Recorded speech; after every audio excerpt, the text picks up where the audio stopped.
Hold on, let me get my other half of my 2020. You get to my age, you start losing your sight.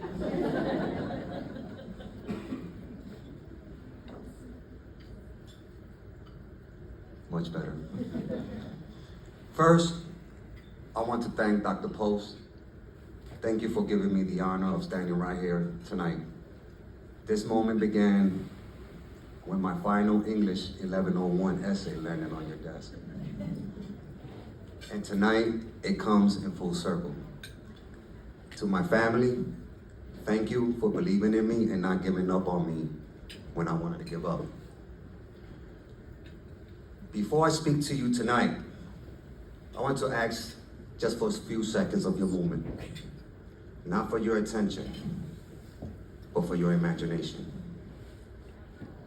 Imagine watching someone you love struggle for decades, but then rises.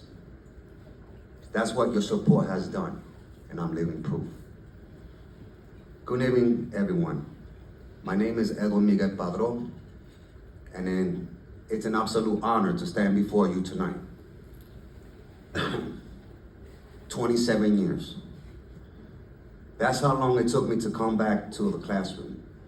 I dropped out of school in the 12th grade, thinking I couldn't just keep pushing through life without ever finishing what I started. I spent decades working dead-end jobs, raising children, supporting family, and putting my own dreams on hold because survival came first. I tried to come back a few times, but life was too loud, too busy, too overwhelming. I convinced myself that the GED didn't matter, that I could just get by. But in 2024, something inside of me snapped awake. I realized that if I didn't make a move now, I might never do it again. So I chose to fight for my future. I chose to believe myself again. And that decision has changed everything.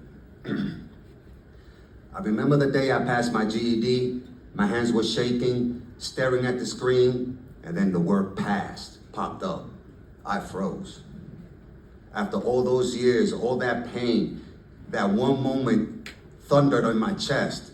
I wasn't just finishing something, I was coming back with a purpose, and that spark, it became a wildfire.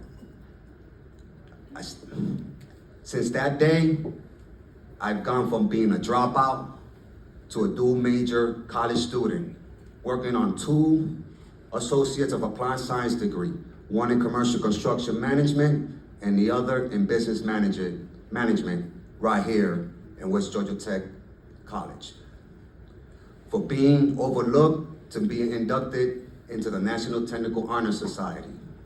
And from invisible to now serving as chapter president of the National Technical Honor Society for West Georgia Tech College. A position that was placed in my hands on May 2nd, thanks to the belief and support of my dean, Ms. Hofias. But I didn't do this alone. That's why tonight, I want to speak directly to the donors, sponsors, faculties, and leaders in this room. Thank you. Your generosity didn't just help someone go to college, it helped someone rewrite their story. You helped me prove to my children that it's never too late to rise. You helped me transform doubt into direction and fear into fuel. Because of your support, I didn't just walk into the classroom, I walked with a purpose. Because of your belief, I didn't just turn assignments, I chased excellence. Because of your investment, I am no longer surviving, I am building. And let me be clear, I'm just getting started. I plan to transfer to Kennesaw State University, and through their double hour program, where I will earn both my bachelor's and my master's in construction management and minor in business management. I don't just want a job, I want to lead. I want to build communities, and a legacy. I want to show every person who's ever felt stuck that resilience is louder than regret. To the student out there who thinks it's too late, to the person carrying shame instead of a diploma, to the one who believes nobody sees them, I see you. And tonight, because of all these people in this room, you will get your chance too. This isn't just a dinner. This just isn't a speech. This is a battle cry for every comeback story waiting to be rewritten. Thank you for seeing me. Thank you for believing in students like me. You didn't just help build my future, you sparked a legacy that will outlive every dollar given tonight. So from my heart, from my family, from every student walking in my footsteps, thank you for funding belief, for funding hope, for funding warriors like me.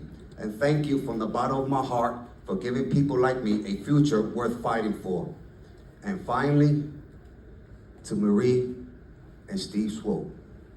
Your generosity through the Swope Family Foundation have made this moment possible, not only for me, but for the countless others. Your support built more than access, it built belief. You reminded me that someone cared enough to invest in a stranger's second chance. That kind of belief doesn't fade, it lives on forever. Thank you. Swope.